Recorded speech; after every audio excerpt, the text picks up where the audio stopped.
일단 1번은 저기에다 밑줄 치세요. 영업이익. 그래서 영업이익 나오면 둘 중에 하나를 기억하셔야 돼요. 하나는 공식. 그래서 매출액 마이너스 매출원가는 매출총이익 마이너스 판매비와 관리비는 영업이익. 이걸 외우시든가 아니면 여기 가면 있어요. 정기분 손익계산서. 그래서 여기 있어요. 여기 정기분 손익계산서 가시면 여기 우측에 이렇게 다 공식이 있어요. 왜냐면 이익 나냐 손해 나냐 계산하는 데가 어디예요? 손익계산서잖아요. 그래서 이거 잘 기억하시고. 그래서 거기 보시면 원가가 1,000,000원이에요. 그 다음에 기부금 아니고 복리후생비 맞고 매출채권 처분 손실 아니에요. 반영되는 항목들의 합이죠. 죄송합니다. 그 다음에 접대비 얼마요? 50. 그래서 1,080. 그래서 거기에 있는 기부금, 매출채권 처분 손실, 이자 비용은 영업 외비용이에요. 그래서 요거 참고하시고.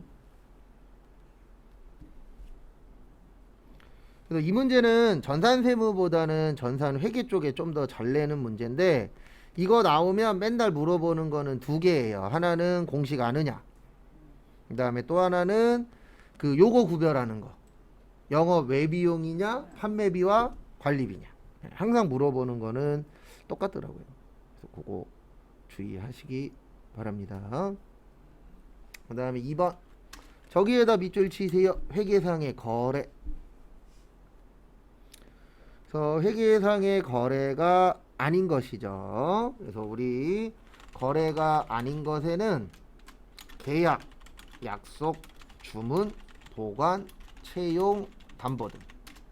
그리고 거래가 맞는 것은 이거예요. 자산, 부채, 자본, 수익, 비용이 늘어나거나 뭐 하는 거예요? 줄어드는 거. 그래서 우리가 그 10개 갖고 맨날 하잖아요. 늘어났냐 줄어들었냐. 그게 맞으면 거래가 맞는 거고요. 그게 아니면 거래가 아닌 겁니다. 그래서 정답은 4번이에요. 우리 예약은 거래가 아닙니다. 왜 아니냐면 예약했다 그래서 늘어나는 거 없죠. 줄어드는 것도 없죠. 그냥 예약은 예약일 뿐이잖아요. 맞는지 모르겠는데 오늘 아침에도 그 식당 관련돼서 또 나오더라고요. 이제 350만 원을 줘도 사람을 못 구한대요. 식당에서? 네. 내가 가요. 근데 그건 아셔야 됩니다. 저기 대부분 식당 몇 시간 일하죠? 12시간. 그렇죠. 네. 농담이죠. 앞으로 식당들이 사람 못 뽑는 이유는 다 그거예요. 예전에 했었던 사람들은 알잖아요. 식당 가면 일이 쉽지 않다. 네. 그리고 돈 주기 때문에 절대 가만두지 않잖아요. 350이 커 보이는데 저걸로 계산하면 아주 크진 않더라고요. 시간 계산해 보면.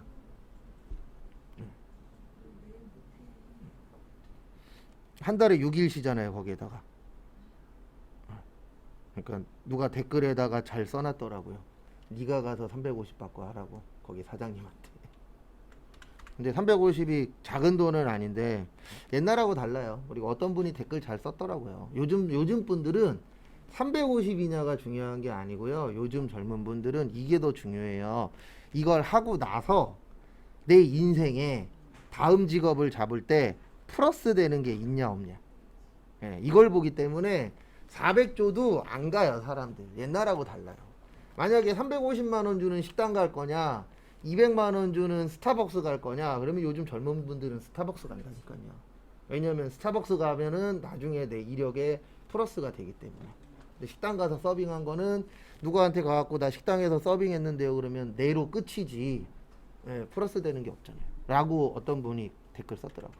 그러니까 달라요. 지금 사람들 자체가 생각하는 게 옛날처럼 뭐 돈 많이 주면 하겠지 이런 시대는 아니에요. 아마 이러면 할걸요. 주 열흘 일하고 300 주겠다 그러면 할 거예요. 그렇죠.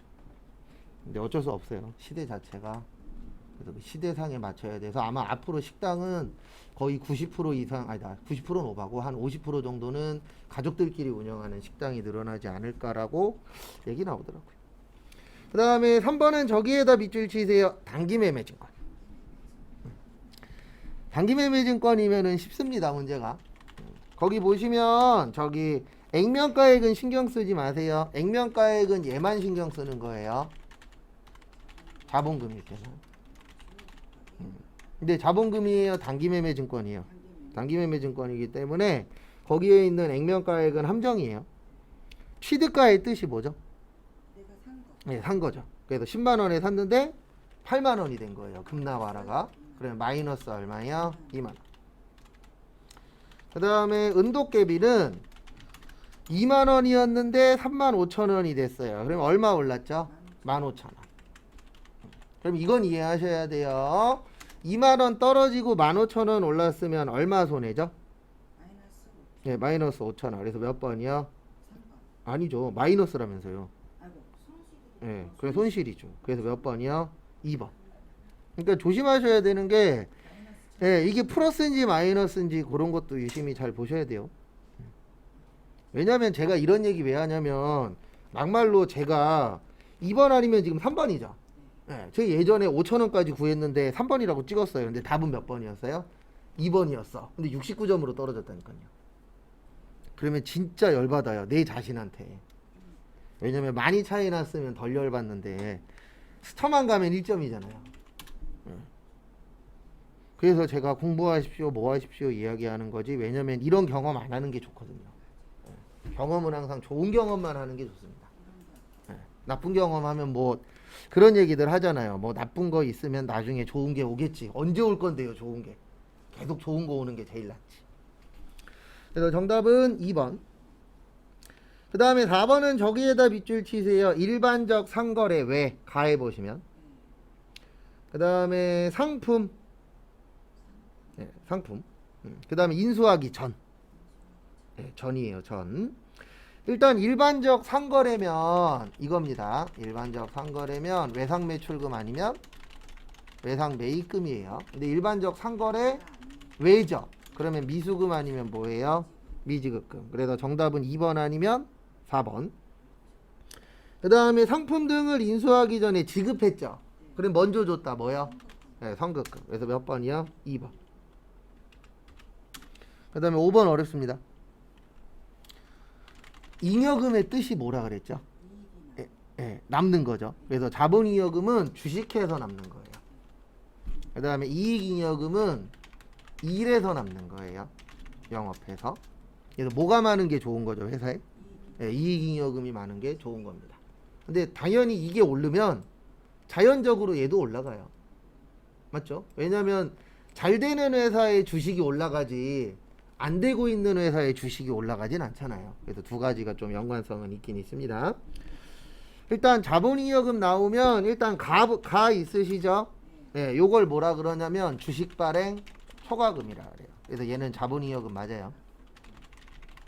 왜냐면 주식으로 돈 벌었잖아요.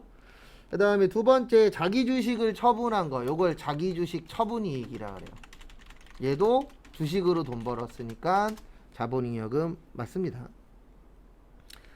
그 다음에 세 번째 액면금액에 미달하게 발행하는 거, 요걸 주식 할인 발행 차금이라고 해요. 그래서 얘는 자본 조정. 네, 컨트롤 F로 찾으시면은 자본 조정 나옵니다.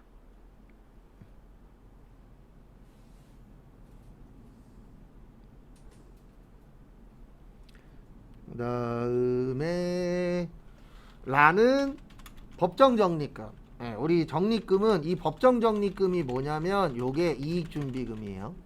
그래서 이익준비금이 얘는 이익 잉여금입니다. 그래서 정답은 가하고 뭐예요? 나.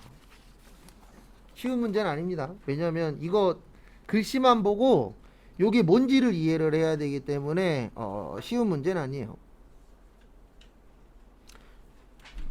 그 다음에 이제 시험장 가셔서 문제 푸실 때 요것도 하나 좀 되도록이면 지키세요. 뭐냐면 문제 읽었는데 이런 거 있잖아요. 아, 요 문제는 시간이 좀 오래 걸릴 것 같아. 그러면 무조건 빼세요. 그래도 10개 읽었는데 5개 알 것 같아. 그러면 5개만 먼저 풀고 넘어가는 거예요. 안 그러면 시간 부족할 수 있기 때문에.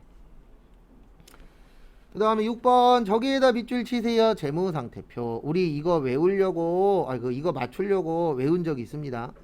뭐 외웠었냐면은 우리 저기 재무상태표 정의가 어떻게 되죠? 일정 시점의 기업의 재무상태. 그래서 정답은 2번. 그리고 참고로 재무상태표만 시점이고요. 나머지는 다 기간이에요. 그래서 시점은 재무상태표다. 이렇게 기억하시는 것도 하나의 방법이라면 방법입니다. 그 다음에 7번 현금 및 현금성 자산. 이거는 일단 통화 및 통화 대용 증권. 그 다음에 요구 불예금 당좌하고 보통 현금성 자산. 취득 당시 만기가 몇 개월이요? 3개월. 당시 만기가 3개월 이내일 때. 그래도 정답 1번입니다. 우표는 돈이 아니잖아요. 네, 우표는 저걸로 많이 처리해요. 통신비. 뭐 요즘 거의 우표 쓰진 않지만 혹시 회사에서 우표 보낸다. 우체국 가야 된다. 그러면 통신비 처리하시면 됩니다. 그 다음에 8번은 저기에다 밑줄 치세요. 총평균법. 우리 이동평균법이 있고요. 그 다음에 총평균법이 있어요. 평균법에는 두 가지가 있어요. 그래서 이동평균법은 단가가 다른 경우 단가를 재계산하는 게 이동평균법이고요. 그 다음에 총평균법은 매출을 제외한 나머지를 평균 내는 거예요. 그래서 총의 뜻이 뭐죠? 네, 합치는 거. 그래서 우리가 토탈이라고도 표현하잖아요. 그래서 총평균법은 한 번에 계산하는 거예요. 합쳐서. 그렇죠.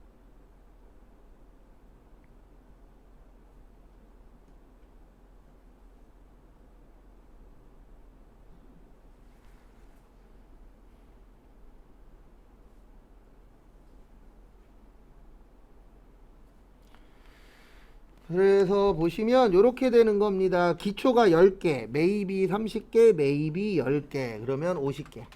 매출은 빼고 계산하는 거예요. 그 다음에 10개에 100원이면 1000원, 30개에 120원이면 3600원, 10개에 110원이면 1100원, 그래서 5700원.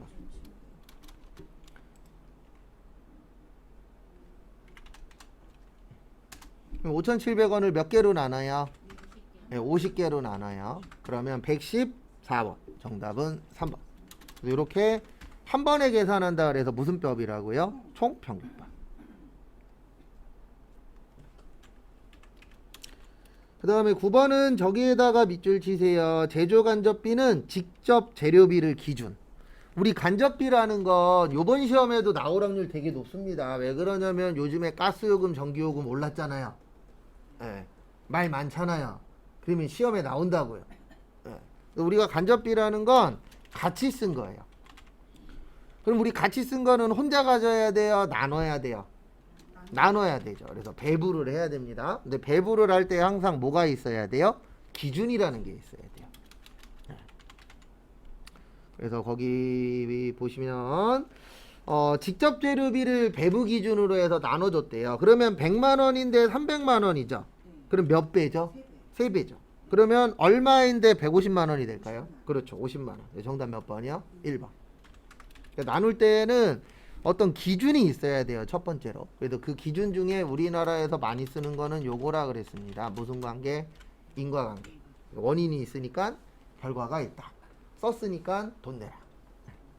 솔직히 이번 달 가스부터 해갖고 나오는 게 좀 두렵기는 해요. 이번에는 얼마나 올래나.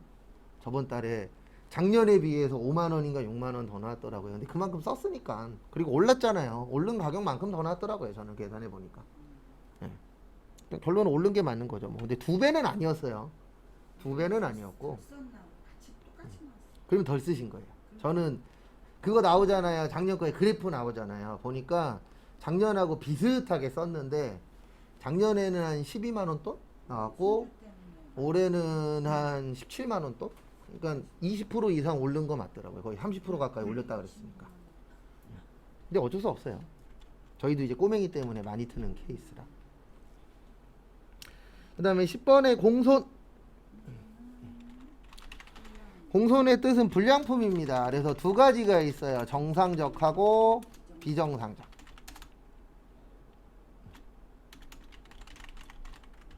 그래서 정상적일 때는 원가에다 가산하고 회계 처리 안 하고, 비정상적일 땐 영업의 비용 처리하고 회계 처리하고. 그래서 거기 보시면 정상 공손이랑 효율적인 생산 과정에서도 발생하는 거 맞아요. 정상적으로 일했는데도 불량 발생해요, 안 해요? 해요. 예, 우리가 집에서도 음식 하다 보면 난 정상적으로 했는데 맛이 좀 다르게 나올 때도 있잖아요. 똑같이 했다라고 보는데도. 그 다음에 2번 정상 및 비정상은 영업의 비용 아닙니다. 비정상만 영업외예요. 그래서 정답은 2번입니다. 그리고 뭐 해야 될지 모르겠으면 이번 주 내에 원가액에 먼저 외우세요. 처음부터 얘기했지만 원가액에 잘 외우시면 뭐가 좋다고요? 점수에 도움이 많이 됩니다. 원가액에는 워낙 비슷하게 많이 내기 때문에.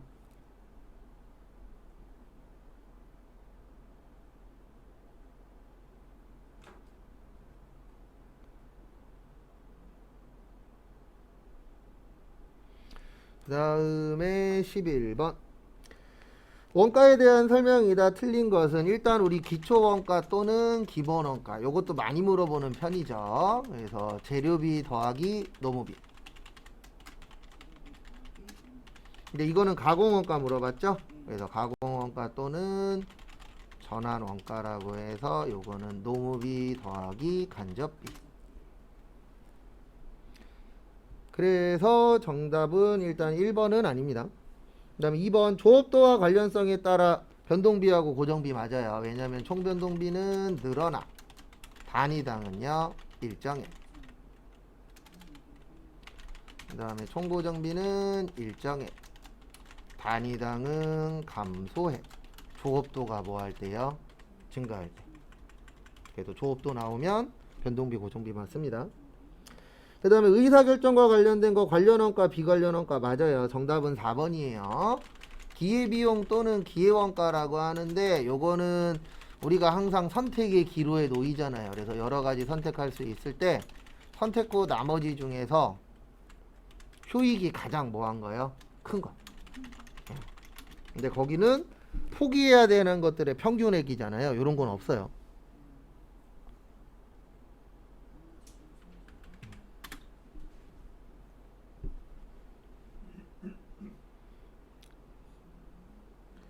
그 다음에 12번 저기에다 밑줄 치세요. 완성품 환산량. 그리고 평균법. 우리 평균법의 완성품 환산량 어떻게 되죠? 1 플러스 뭐요? 말. 그 다음에 재료는 전량 투입이래요. 그 다음에 가공은 균등 투입. 그러면 전량 투입일 때는 거기 완 몇 개죠? 3만 개. 말 몇 개예요? 7,500. 없죠? 그러면 구해야죠. 없잖아요, 말. 왜 또 안 나오냐, T자야.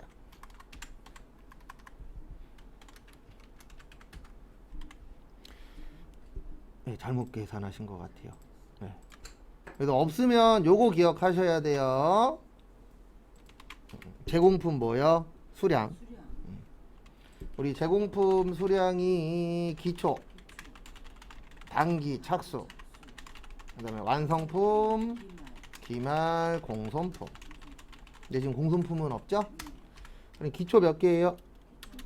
5,000개. 착수는요? 35,000개. 완성은요? 3만. 차변가 되면 어때야 된다? 그래서 10,000개예요.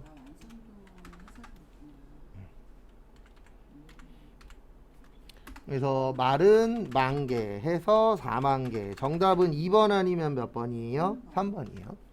그 다음에 균등은 30,000개 더하기 10,000개의 몇 프로? 40%. 그래서 34,000개. 정답은 2번.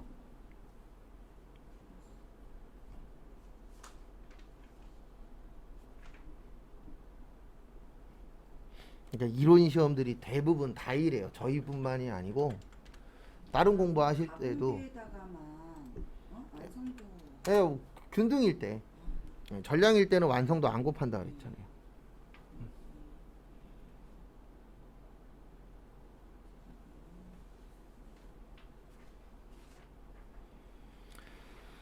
그 다음에 다음 거 또 보시면 일단 13번 우리 개인 사업자는 일반 과세자가 될 수도 있고 간이 과세자가 될 수도 있어요. 일단 정답은 4번입니다. 왜 그러냐면 간이 과세자는 누구만 가능? 개인만. 그 다음에 직전 연도 공급 대가가 8천만원 미만. 그 다음에 공급 대가가 4,800만원이 안 되면 영수증만 발행해야 되고요. 4,800만원이 안 되면 납부 면제. 공급 내가 4,800만 원. 근데 거기 4번이 틀린 이유는 4,800으로 되어 있죠. 예, 그리고 공급가액이라고 되어 있죠. 공급가가 아니고 공급 대가예요. 그리고 금액 자체가 틀렸어요.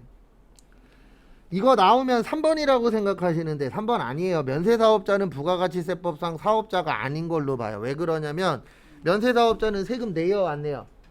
그러면 부가가치세에선 신경 쓸 게 있어요 없어요? 없죠. 그래서 부가가치세법상으로는 사업자가 아니에요. 근데 소득세나 법인세에서는 사업자로 봅니다. 왜 그러냐면 면세사업자도 소득세 내요 안 내요? 내요. 부가가치세만 면제받은 거예요. 모든 세금을 안 낸다 그건 아닙니다. 그러니까 이걸 외우면은 편하게 맞출 수 있잖아요. 그거 외웠는데 다른 거. 근데 공급가 대가가 4,800만 원 미만일 때는 이게 세금 계산서 발행일 때 얘기하는 거죠. 그리고 영수증 발행은 그 개인 사업자가 그냥 일반 아니요 다시 처음부터 얘기해 보세요. 지금 뭐 말 꼬이셨어요. 영수증만 발행해 준. 세금 그러니까. 계산서가 아니라. 그러니까 영수증 발행 그 4,800만 원 미만이고 공급 대가가 세금 계산서 낼 때 얘기하는 거죠. 아니요 지금 뭘 이상하게 질문하신다고요. 처음부터 다시 얘기해 보시라고요. 말을 좀 정리 좀 해서 얘기해 주세요. 지금 정리 하나도 안 된 상태예요 본인. 아니 가세사도 그 부가세 신고서가 되는 거잖아요. 그냥 쭉 얘기하세요. 제가 알아서 들을게요. 근데 네. 공급 대가가 4,800만 원 미만인 거는 이것도 세금 계산서를 해당되는 금액을 얘기하는 거냐고. 뭔 세금 계산서요? 4,800만 원이 안 되면 세금 계산서 발행을 못 한다고요. 예. 4,800만 원이 안 되면 뭐만 발행하라고요?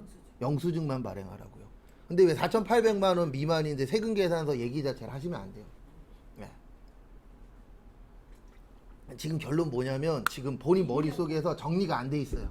1년 동안 예, 다 1년이에요, 이거는. 1년 동안 예, 그렇죠. 1년 동안 4,800만 원 못 팔면 뭐만 발행하라고요?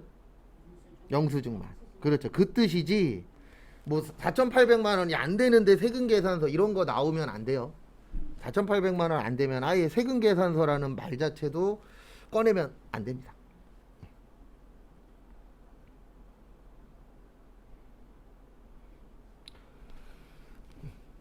그 다음에 14번 보시면 매입세액 매출세액에서 공제되는 건데 이거 나오면 그냥 불공 찾으세요.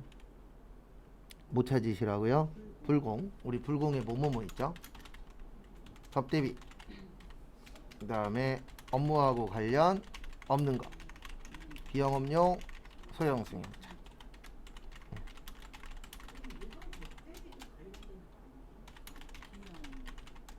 8인승 이하.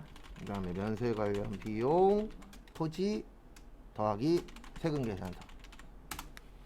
그래서 정답 몇 번이요? 3번.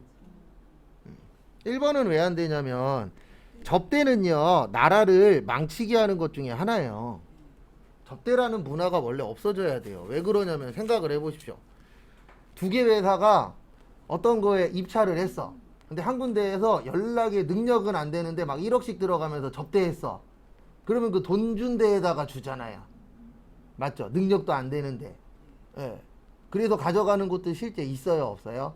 있어요. 그래서 나중에 문제 터져갖고 꼭 조사해보면 뭐 접대비로 얼마 쓰고 이런 거 뉴스에 나오잖아요. 그래서 얘는 국가에서 접대라는 걸 인정은 해주는데 세금에서 못 빼주겠다. 왜냐면 세법에서는 이걸 좋은 걸로 안 보는 거예요. 접대 문화 자체를. 그 다음에 두 번째 면세 관련된 건 왜 안 되냐면 면세는 세금을 안 내잖아요. 그럼 빼주면 돼요, 안 돼요? 안 돼요. 예, 빼주려면은 너가 내야 돼요. 라는 전제 조건이 있습니다. 그 다음에 화물차, 당연히 화물차 돈 벌어서 세금 내죠. 예.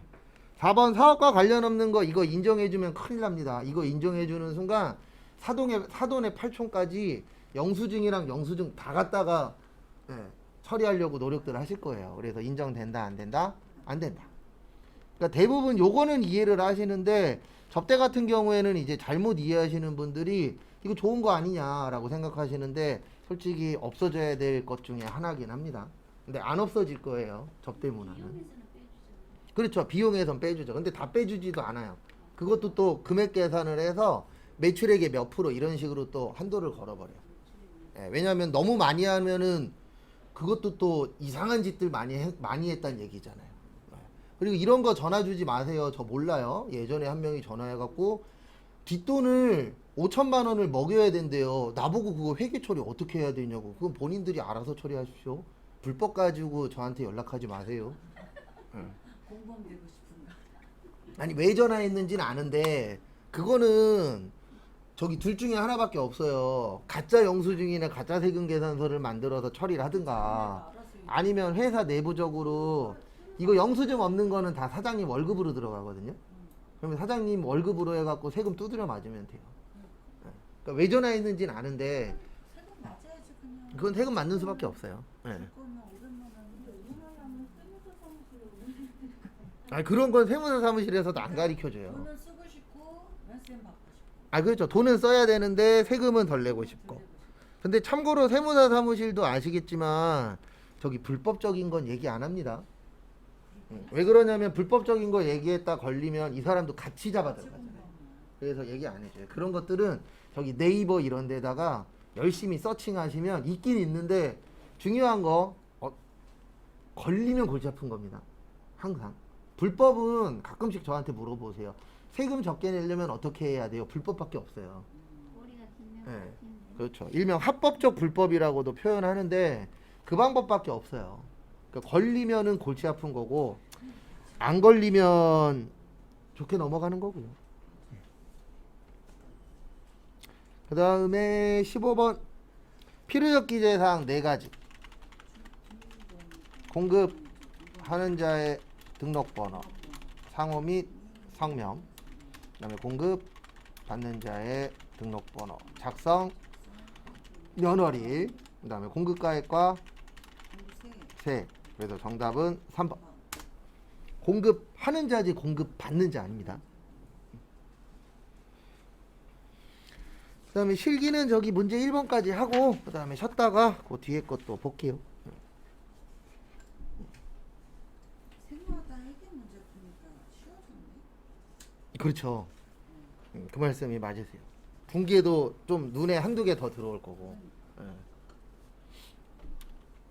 이제 회계만 보다가 회계할 때는 회계가 어마어마하게 근데 정기분 재무 제표는 네. 꼭 나오는 거죠. 10번 나오면 8, 9번은 나오니까 나온다라고 생각하셔야 돼요.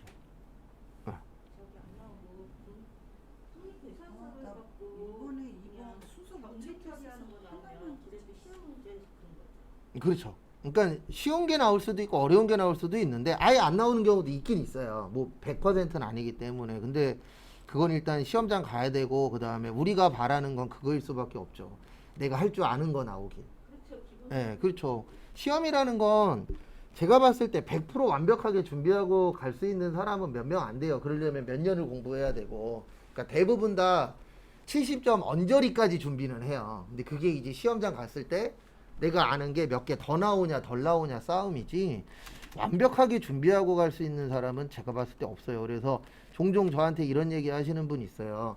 저 요번에 시험 안 보고요. 다음에 준비되면 볼 거예요. 그러면 제가 속으로 뭐라 그러는지 아세요? 안 보겠구나. 그렇죠. 왜냐면 본인이 생각하는 그 완벽하게는 저기 한 3년 정도 공부해야 되는데 3년은 둘째 치고 3달도 힘들잖아요. 공부가. 예. 학생 때나 그렇게 하는 거지. 그래서 이게 마음 같지가 않아. 예, 아니 나랑 싸우면 맴도 맴이지만 누가 강제로 끌어다가 안 치고 그게 있어야 돼요. 안 돼요. 안 돼. 1번은 저기에다 밑줄 치세요. 확정 기여형. 그리고 앞에 보십시오. 우리 분계 문제로 이거 나와요. 급여형하고 무슨 형이요? 기여형. 근데 원래 기회형은 5번 때 200번째. 아니 5도 있고 8도 있죠. 항상 5만 있는 건 없어요. 5 있으면 8 있는 거고, 얘는 임금이고 예, 얘는 퇴직연금 뭐요? 운용자산. 얘는 퇴직 급여. 급여. 그리고 저기에다 밑줄 치세요. 806. 6. 0806 있잖아요. 근데 0은 치는 거 아닙니다. 그리고 여기 보세요. 이거 들어가실 때 숫자가 없으면 컨트롤 F예요. 근데 지금은 숫자 있잖아요. 그러면 여기에다 그냥 806 치는 거예요. 그러면 한 번에 갑니다. 요거 꼭 기억하세요. 그래서 컨트롤 F는 숫자 없고 글씨만 있을 때. 근데 지금은 숫자가 있잖아요. 그럼 그냥 806 치는 거예요. 그 다음에 무슨 적이에요? 대체적이요. 2번 가서 확정, 기여형, 퇴직급여, 납부 2점. 네, 거기 납부까지. 쉼표까지 다, 쉼표 앞에까지 치셔야 돼요. 이게 2점이네. 왜 3점이 밑에 2점을 줬고. 네, 밑에 4점짜리였는데 5점을 줘버렸어요.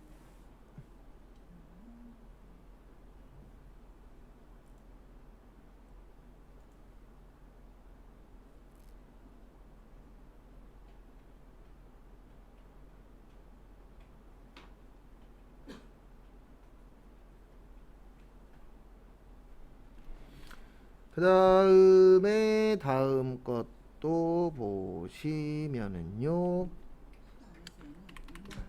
2번 2번은 우리 재무상태표 원가명세서 손익계산서 그 다음에 잉여금 그 다음에 재무상태표. 그래서 이 어디부터 시작이에요? 네, 손익계산서부터. 그래서 이렇게 구하는 거예요. 이렇게. 그러니까 얘는 제가 매번 설명드리지만 문제 읽고 그 다음에 딱 봤을 때 순서가 기억나 그러면 손 안 되는 거고요. 아니 손 되는 거고요. 순서가 헷갈려 그러면 일단 빼세요. 예. 그럼요. 왜냐면 기억 안 나는데 어떻게 손 대요. 예. 근데 왜 그렇게 해야 되냐면 시험장에서는 일단 70점 넘어야 되잖아요. 근데 문제는 70점 넘으려면 끝까지는 일단 풀어야 돼요. 예. 그래서 헷갈리는 거는 일단 빼고 가세요. 그 다음에 시간 남으면 헷갈리는 거 손 대는 거고요. 그래서 보시면 어디 갔냐 이렇게 하시면 됩니다. 손익계산서 가셔서 누구를 고쳐요? 네, 세금과 공과를 730. 그 다음에 누구 적어요? 단기 순위 6250. 그 다음에 넘어가요. 잉여금으로. 그 다음에 여기 오셔서 6250. 그 다음에 미처분 이익잉여금. 그래서 173, 379, 324를 적어요. 그리고 이거 하실 때 가장 주의하셔야 되는 것 중에 하나가 꼭 숫자 치시고 엔터 치셔야 돼요. 엔터 안 치면은 엉뚱한 거 나옵니다. 근데 173, 379는 아 여기 맨 네, 위에 있어요. 얘는 맨 위에 있어요. 나머지는 맨 밑에 있는데. 그 다음에 여기 와서 173, 379, 324. 그래서 안 뜨잖아요. 끝. 잠깐만요.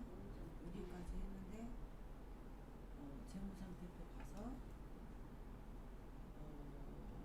이익잉여금에 발전산 오케이. 이제 그러니까 시험 때 이거 나오길 비세요. 이게 그나마 제일 짧잖아요. 네, 요거 나쁘지 않아요. 그렇죠. 요 정도는 조금만 요번 주에 한 두세 번만 해보면 맞출 수 있는 수준이니까 요런 거 괜찮아요. 그리고 가끔씩 저한테 오해하시는 분 계시는데 제가 여러분들 떨어지라고 뭐 해라 하는 거 아닙니다. 가끔씩 저희 떨어지길 바라세요 이런 분들 계시고 어떤 분들은 또 이렇게 물어보시는 분들도 있어요. 저희 다 붙으면 뭐 나와요? 1원도 안 나와요. 여러분들 다 붙어도 100원도 안 나오고 여러분들 다 떨어져도 1원도 안 나와요 저한테. 예전엔 줬어요. 예전엔 많이 붙으면 돈 줬는데 그건 초창기고. 근데 요거 순서 잘 기억하세요. 그 다음에 3번 이렇게 나오면 1, 3번은 무조건 맞춰야 돼요. 네, 2번은 솔직히 시험장 가봐야 합니다. 어떤 게 나올지. 그래서 거래처 등록하실 땐 요것만 조심하시면 돼요. 일단 첫 번째로 여기 위에 지금은 금융기관이잖아요. 그래서 일반 거래처로 갈 거냐 금융기관으로 갈 거냐. 그 다음에 어디 갔냐 한국은행.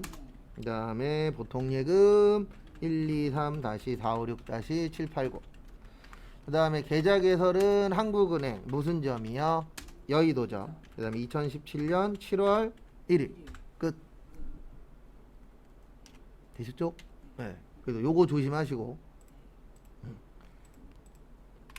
그 다음에 잠깐 쉬었다가 11시 40분에 여기 붕괴부터 보도록